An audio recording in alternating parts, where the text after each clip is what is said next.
ګرانو نجونو او ښځو، یو ښځې ته روښانه فکر او یو خلاص فکر اوپن مایند دا تر ښایستو کالو مهم دی. تاسو په ښایستو کالو ځان مه ښکلی کوئ.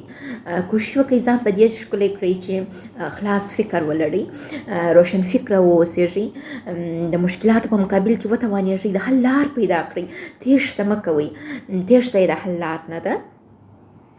بل دا باید تاسو زده کړئ. زه تاسو ته د یو که نجونې یاست د یو مشرې خور په صفت درته وایمه. د دنیا ډېر روانشناسان په دې عقیده دي او ډېر مشران په دې عقیده دي چې نارینو ته یګانه څه چې ډېر مهم دی هغه شهوت دی، او دوی ته د میړو د مینې رابطه چې پر شهوت دوی ته ولاړه ده، دوی ته شهوت ډېر ښه خوند ورکوي او په دې باید تپوس یې، دا باید درک کړې، دې اړوند باید پوه یې، او دا چې په ژوند کې څه رقم د مشکلاتو په مقابل کې ودرېږئ، دا خپل په طریقه ته د حل لارو ته پیدا کوه.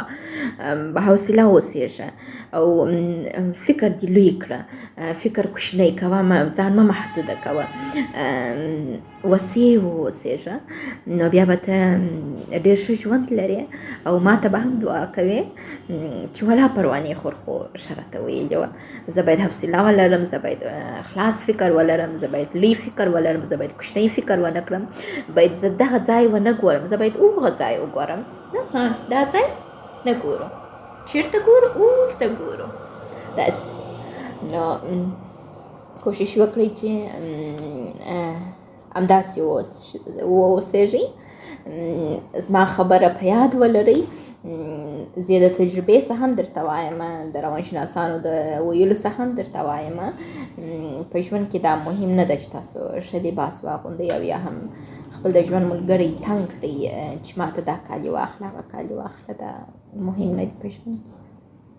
زه ښه کالي نه لرم، باور وکړئ نه لرم، دروغ نه درته وایم. زه که حساب درکړم یو 10 جوړې کالي لرم، هغه هم د پروت شکال مې جوړ کړي دي، پروت شکال مې جوړ کړي دي، د مکمل کال مې اغوستي دي، هم په ژمي هم په دوبي، پر سر یې کوټ راغوندم. زه کالي نه لرم داسې چې لکه څه رقم چې نور جمکۍ لري، لکه څه رقم چې نور لري، زه هغسې کالي نه لرم. نو دا تاسو ته هم نه وایم چې تاسو کالي مه کوئ، خو حق اولیت و کالو ته مه ورکوئ. تاسو کولی سئ په هغه پیسو چې مثلا نکي کالي رانیسئ، یوه دانه کتاب رانیسئ او هغه کتاب مطالعه کې کیدای سي تاسو